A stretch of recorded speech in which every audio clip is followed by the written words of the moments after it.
Hello friends, welcome back to my YouTube channel. Today we are going to discuss about wholesale price index. According to a recent update, annual rate of wholesale price index stood at 7.39% for the month of March, which means कि जो recent update आई है उसके accordingly जो wholesale price index है उसका rate है वो 7.39% है. किस मंथ में है ये वाला rate? Month of March, which means जो मार्च 2021 है उसमें 7.39% रेट है होलसेल प्राइस इंडेक्स का. ये जो रेट है वो किसके कंपैरिजन में निकाला गया है? मार्च 2020 के. जो मार्च 2020 में रेट था उसके कंपैरिजन में जो ये रेट है करंट में वो 7.39% है. और this is the highest inflation rate since 2012. जो ये हाईएस्ट इन्फ्लेशन रेट है वो 2012 से लेके अब तक है.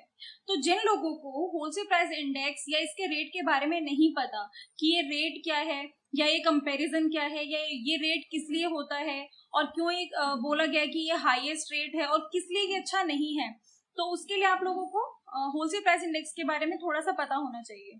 ठीक है, तो what is WPI wholesale price index? It reflects change in commodity prices of goods at wholesale level. ये क्या करता है होलसेल प्राइस इंडेक्स? ये कॉमोडिटी प्राइसेस के जो रेट हैं, कॉमोडिटी प्राइसेस मींस जो गुड्स हैं उनके प्राइसेस हैं उनको ये बताता है, उनके चेंज को रिफ्लेक्ट करता है होलसेल लेवल पे. What does wholesale level means? Wholesale level का मींस है यहाँ पे ये है कि जो ट्रेड हो रहा है वो बिटवीन, जो होलसेल लेवल का मतलब है जो ट्रेड हो रहा है, trade between you can say businesses or entities rather than goods bought by consumers. यानी कि होलसेल लेवल पे जो गुड्स हैं वो रिटेल नहीं होते हैं, वो कंज्यूमर परचेज नहीं करता है, ये बल्क में लिए जाते हैं और बल्क में ही ट्रेड किए जाते हैं. तो होलसेल प्राइस इंडेक्स क्या करता है? गुड्स को उनके जो प्राइसेस चेंज होते हैं उसको रिप्रेजेंट करता है. अब जो ये चेंज है, चेंज इन प्राइसेस है, वो कंपैरिजन कहाँ से किया जाता है? यानी कि पहले गुड का क्या प्राइस था और अब क्या है. तो जो ये पहले वाला है और ये जो अब वाला है ये कंपैरिजन किस पे किया जाता है? It totally depend on the base year. Okay, तो बेस ईयर के बेसिस पे वो कंपैरिजन निकाला जाता है कि what was the price in base year और करंट में क्या प्राइस है, और उसी के accordingly change in price calculate किया जाता है और अकॉर्डिंगली ही इन्फ्लेशन की रेट निकाली जाती है. तो what is the base year in wholesale price index? So the base year is 2012, 2011 and 12. This is the base year in wholesale price index. Okay, तो जो ये बेस ईयर है ये आपका चेंज हुआ था 2004 to 5 से. पहले रेट 2004 to 5 था, उसके बाद 2017 में इस रेट को रिवाइज कर दिया गया. ओके, और तब बेस ईयर जो बनाया गया वो आपका बनाया गया 2011 एंड 12. तो पहले कौन सा था? 2004 to 5, और अब कौन सा हो गया है? 2011 to 12, और इसे रिवाइज कब किया गया था? 2017 में. एंड वन मोर थिंग, जो ये बेस ईयर रिवाइज किया गया है ये आपका 7th टाइम रिवाइज किया गया है. Okay, so this is about your wholesale price index. अब देखिए, अब सीन ये है कि यहाँ पे कितना रेट हो गया था मार्च में? 7.39. Let me tell you one more thing कि जो ये रेट है ये आपका अप्रैल में अप टू 10.49% तक हो गया है. ठीक है, ये वाला जो रेट है आपका वो 10.49% तक हो चुका है. किस वजह से हो चुका है? बिकॉज जो फूड आइटम्स हैं, ओके, फूड आइटम्स इन्फ्लेशन है वो आपका इंक्रीज हो गया है. That increase up to 4.9 something. Okay, तो फूड में, और इसके अलावा आपका मैन्युफैक्चरिंग आइटम्स में और फ्यूल में भी इंक्रीज हुआ है. तो जो ये रेट मार्च में 7.39% था वो अप्रैल तक आपका अप्रोक्स 10.49% हो चुका है. अब देखिए, होलसेल प्राइस इंडेक्स का मीनिंग आप लोगों का हो चुका है. अब बात ये है हम इसके अंदर क्या करते हैं? हम इसके अंदर प्राइसेस देखते हैं, चेंज इन प्राइसेस हम नोटिस करते हैं गुड्स का. अब इसके अंदर जो गुड्स हैं वो कौन सी गुड्स को इंक्लूड किया जाता है? तो WPI I mean wholesale price index only include goods, it does not include services. ये सिर्फ गुड्स को इंक्लूड करता है, it does not include any services. अब इसके अंदर गुड्स कौन से हैं? होलसेल प्राइस इंडेक्स के अंदर कितनी कॉमोडिटीज को इंक्लूड किया जाता है? Approx 697 commodities.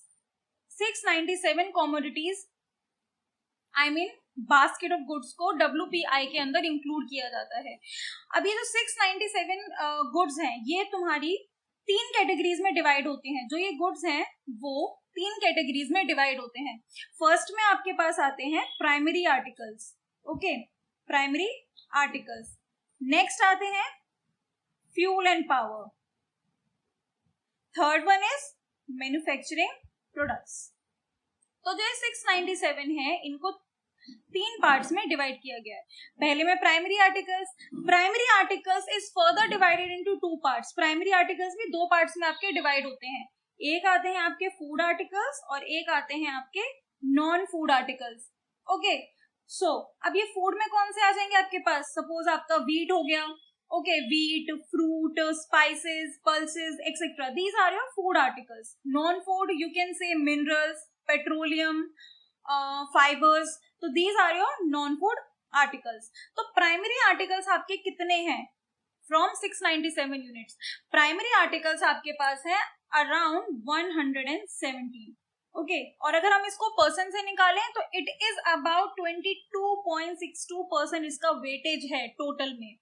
नेक्स्ट आपके पास है fuel and power. Fuel and power include mineral oil हो गया, पेट्रोल, डीजल एक्सेट्रा, ओके। इसके अंदर आपके पास कितने आते हैं? It includes around 16 items out of 697 और अगर हम इसका वेटेज निकालेंगे तो this is about 13.15%। Next is manufacturing products. Manufacturing products में आपके क्या हो जाएंगे? मैन्युफैक्चरिंग प्रोडक्ट्स में भी आपके पास हो जाएंगे टेक्सटाइल हो गया, पेपर हो गया, chemical, tobacco, sugar, animal oil, fat oil, तो these are your manufacturing products. और इसका आपके पास में आउट ऑफ 564 कॉमोडिटीज है और अगर हम इसका वेटेज निकालेंगे तो it is about 64.23%, okay. So this is about your wholesale price index. जो होलसेल प्राइस इंडेक्स है फ्रॉम इंडिपेंडेंस इसको यूज किया जाता था टू मेजर इन्फ्लेशन, ओके। इसको फ्रॉम इंडिपेंडेंस यानी कि इंडिपेंडेंस से इसको इन्फ्लेशन को मेजर करने के लिए यूज किया जाता था। बट इन 2014 इसको चेंज करके मेजर के लिए कर दिया गया CPI, which means consumer price index. अब इसको चेंज क्यों किया गया? क्यों इसी को नहीं रखा गया इन्फ्लेशन को मेजर करने के लिए? इनफैक्ट कुछ कंट्रीज अभी भी होलसेल प्राइस इंडेक्स को ही यूज करते हैं to measure inflation, but in India it has been changed to CPI in 2014। So what was the reason behind that? Simply देखिए, अभी मैंने आपको एक चीज बताई थी कि ये सिर्फ गुड्स को इंक्लूड करता है, it does not include services. But देश के अंदर तो दोनों ही चीजें आती हैं, सर्विसेज के प्राइस भी फ्लक्चुएट करते हैं, तो सीधी बात है दोनों ही चीजें इंक्लूड होनी चाहिए, ठीक है। तो पहला रीजन तो ये हो गया कि ये सर्विसेज को इंक्लूड नहीं करता और यही एक रीजन है कि ये पूरी इकोनॉमी की रियल पिक्चर को डिपिक्ट नहीं करता है।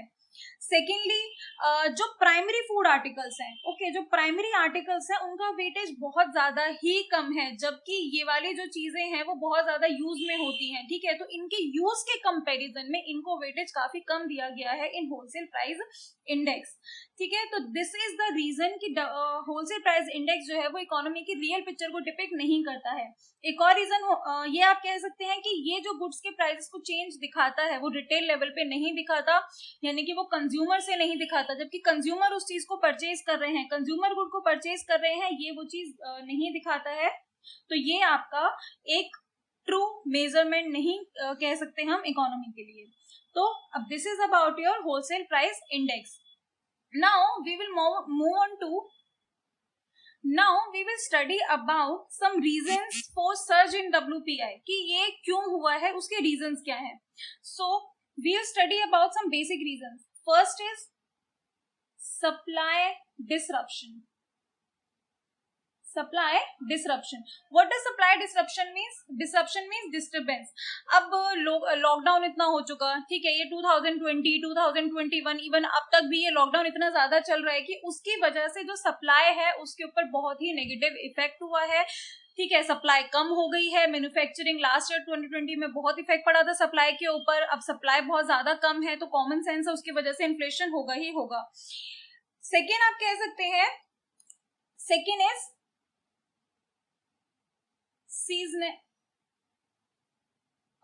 Seasonality of products. Okay, seasons में लाइक समर गेट्स इन, समर आ चुका है तो जो सीजनेबल प्रोडक्ट्स होते हैं और यू कैन से पेरिशेबल प्रोडक्ट्स होते हैं, ठीक है, उनके प्राइस जो है वो अकॉर्डिंगली राइज हो जाते हैं and that cause to inflation. Next is unreliability of data.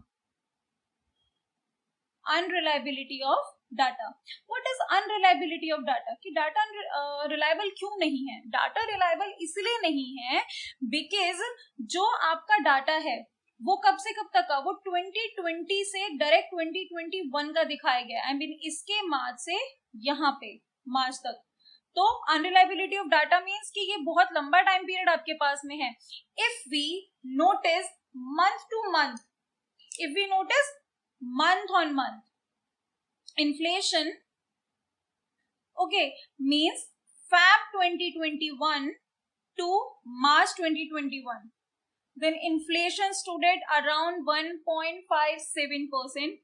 okay, so this is unreliability of data just because low base, ठीक है। so these are the reason behind surge in WPI, यानी कि WPI में क्या reasons हो सकते हैं? Supply का इशू हो गया because of lockdown, seasonality of product हो गया, डाटा रिलायबल नहीं है। So these are the reasons of surge in WPI। एक और रीजन आप लिख सकते हैं इसके अंदर, rise in price of commodities. बहुत कॉमोडिटीज के प्राइस भी इंक्रीज हो जाते हैं, like your crude oil, petroleum, तो उनके प्राइस भी इंक्रीज होने की वजह से भी इन्फ्लेशन होता है। नेक्स्ट, अब इसके इफेक्ट क्या है? देखो, प्राइस तो बढ़ लिया, 7.39% हो गया मार्च में, उसके बाद और भी बढ़ रहा है, ठीक है, रीजंस भी हो चुके हैं, बट इन सब की वजह से इफेक्ट क्या पड़े हैं? What are the implications of rise in WPI? Implications क्या है उसके? देखिए, इम्प्लीकेशंस में भी बहुत सारी चीजें हैं आपके पास। पहली चीज, increase in retail inflation. Okay, increase in retail inflation.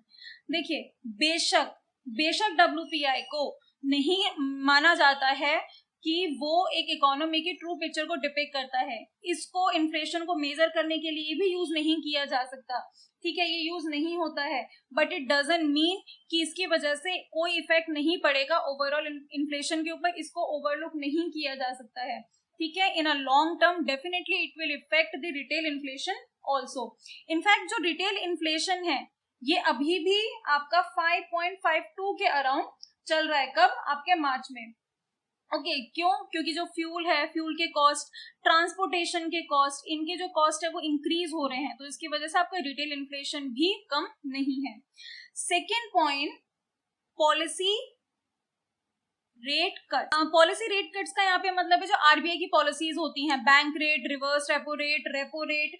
अब बेशक जो आपका WPI है वो मेन मैट्रिक नहीं है, जो WPI है वो RBI के लिए मेन मैट्रिक नहीं है इन्फ्लेशन को मेजर करने के लिए, बट जो ये शार्प स्पाइक आया है इन्फ्लेशन की रेट में वो भी RBI को इसके ऊपर फोकस करने के लिए मजबूर करेगा कि देखो, क्योंकि इतना जो शार्प स्पाइक आया है it's not good for the economy. Third point आपके पास हो सकता है higher inflationary expectations. Okay, higher inflationary expectation. अब जिस तरह से जो आपका इन्फ्लेशन है वो बढ़ रहा है, ठीक है, जो इसके अंदर अच्छा खासा स्पाइक चल रहा है, तो वो लोगों को किस चीज के लिए प्रेशराइज करेगा? लोग क्या करेंगे? जो सामान उन्हें कल खरीदना है वो उसको आज ही खरीद लेंगे, ठीक है। ये चीज आप ऑलरेडी पढ़ चुके होंगे जब हम इफेक्ट पढ़ते हैं कि अगर फ्यूचर में हम ये चीज देखते हैं कि अगर फ्यूचर में किसी चीज के प्राइस बढ़ने की एक्सपेक्टेशंस हैं तो लोग क्या करेंगे? करंट में उस चीज को परचेज कर लेंगे। क्यों? क्योंकि उनको ऐसा लगेगा क्योंकि इन्फ्लेशन हो रहा है, ठीक है, प्राइसेस बढ़ रहे हैं, गुड्स के प्राइसेस बढ़ रहे हैं, तो लोग क्या करेंगे? जो चीजें वो कल खरीदने वाले हैं वो उसको पहले ही खरीद लेंगे, ठीक है। And this will cause actual current inflation, ठीक है, जिसकी वजह से करंट में भी इन्फ्लेशन बढ़ेगा। क्यों? क्योंकि करंट में चीजों की डिमांड ज्यादा हो जाएगी, तो ये आपका करंट में भी इन्फ्लेशन का एक कारण बन जाएगा, ठीक है। Next is dual pressure on economy. Dual pressure on economy. Dual pressure किस तरीके से इकोनॉमी के ऊपर? देखिए, पहला प्रेशर तो क्या हो गया इसके ऊपर? इन्फ्लेशन, पहला तो आपके पास इन्फ्लेशन चल ही रहा है, पहला वाला प्रश्न। दूसरे में प्रॉब्लम क्या आएगी, अब इन्फ्लेशन इतना ज्यादा चल रहा है, किस वजह से इन्फ्लेशन चल रहा है, बिकॉज इन्फ्लेशन है, रिस्ट्रिक्शंस है इकोनॉमी में, ठीक है, restriction of what, restriction due to कोविड-19, कोविड-19 की वजह से रिस्ट्रिक्शन बहुत ज्यादा है इकोनॉमी में। अब इसकी वजह से क्या होगा आपका, इसकी वजह से हायर अनएम्प्लॉयमेंट का भी इशू होगा, okay, higher unemployment will be a result due to inflation, restriction, ठीक है, रिस्ट्रिक्शन किस इकोनॉमी में 2020 में आप सबने नोटिस किया होगा कितने रिस्ट्रिक्शन, कितनी सारी चीजों के ऊपर रिस्ट्रिक्शन लग गई थी कोविड की वजह से, ठीक है, तो इकोनॉमी के ऊपर डबल प्रेशर किस चीज का, एक तो इन सब की वजह से जो ये रिस्ट्रिक्शंस लगे थे इसकी वजह से इन्फ्लेशन हो गया, और उसकी वजह से हायर अनएम्प्लॉयमेंट, ठीक है।